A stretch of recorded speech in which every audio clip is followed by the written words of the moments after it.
Meus amigos, bom dia. Como vocês sabem, eu sou um herói de guerra e a pedido de inúmeras pessoas que têm visto aqui os meus filmes, hoje eu quero dar esse depoimento de como aconteceram as coisas, né, quando eu fui para a guerra. Então hoje eu tenho todos os filmes do Rambo, do Sylvester Stallone, do Arnold Schwarzenegger, eu tenho todos os filmes. Então hoje eu vou dar o depoimento que houve essa questão de a gente chegar lá na guerra, né? Porque a guerra foi incrível, muitos tiros. Hoje eu estou aposentado, graças a Deus, pelo INSS, e nós combatemos com muita força o inimigo. Então fomos lá para a China, né? E quando eu cheguei lá, assim, as Forças Armadas aqui do Brasil, nós entramos, não sei se era em Pequim ou Xangai, entramos e haviam, assim, muitos chineses.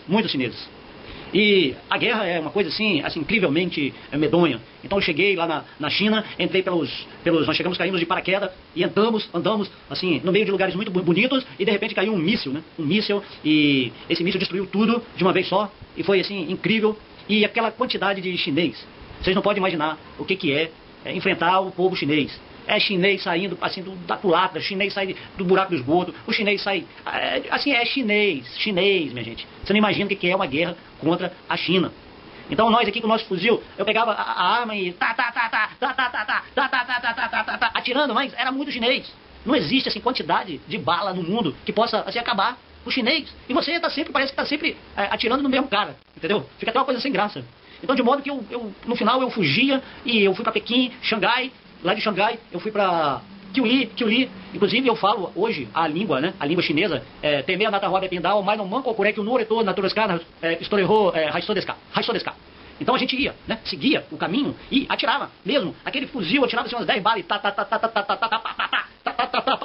e todo mundo falando, pô, esse cara tá maluco, ele não vai acabar com essa quantidade de chinês. Bicho, era muito chinês. Você não sabe o que é. Assim, era chinês, vinha pela esquerda, o chinês vinha pela direita, vinha por cima, vinha por baixo, por trás, pela frente. Bicho, era uma quantidade de chinês. Que eu nunca vi um povo pra lutar igual chinês. Era arte marcial, era Aikido, Tai Chi Chuan, mas todos esses negócios. E depois, lá dentro, enquanto eu estava lutando lá com os chineses, eu soube que os japoneses também se associaram aos chineses. Então quando eu olhava assim, eu ficava confuso. Quem era chinês, quem era japonês, né? E era tudo igual, nunca vi isso, minha cabeça ficava completamente confusa, porque é um povo que não tem condição. Então eu andava assim abaixado o tempo todo, entendeu? E quando eu vi, eu estava rastejando assim em cima de chinês. Quando eu ia pegar a minha arma para atirar, às vezes eu pegava um chinês, entendeu? Eu ia atirar, mas era um chinês, já não era a minha arma. Acho uma coisa completamente louca, né?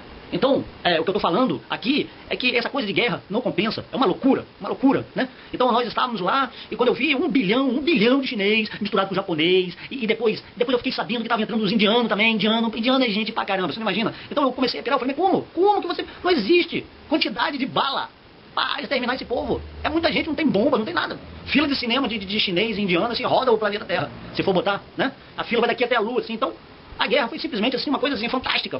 No final eu já estava falando chinês. Eu já estava assim, nem sabia mais falar português. Porque era tanto chinês. E você e acabou minhas balas. E o chinês é brincalhão veio lá, falou comigo, pô, para de atirar aí, rapaz, tá gastando sua bala à toa. Vem pra cá, vamos comer um yakisoba, vamos comer um molho xadrez. Assim, chinês, gente boa, depois eu fiz amizade com aquela galera toda, e depois nós fomos lá pra Índia, e andamos aquele lugar todo lá, eu virei assim, eu fiquei completamente amigo dos caras, né, fiquei uns 15 anos lá, esqueci até o Brasil, e agora eu voltei, né, e me deram a medalha de herói de guerra, porque eu fui o único sobrevivente, né, eu nem me lembro dos meus amigos, assim, porque nós entramos na China, assim, imediatamente todo mundo morreu, né, só eu que não morri.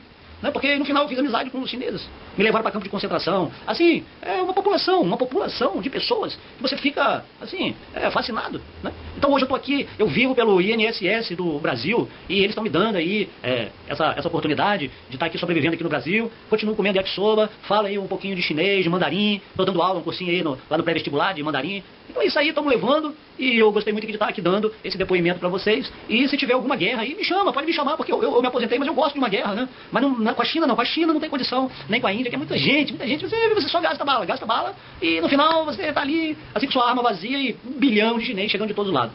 Então é isso, eu deixo meu depoimento aqui porque eu sobrevivi e eu não quero perder tempo aqui falando besteira, né? Não, porque, pô, eu tenho que respeitar você que está ouvindo, mas não entra em guerra não, guerra tá por fora, tá bom? É isso aí, Raisodeska e Rei Arigato.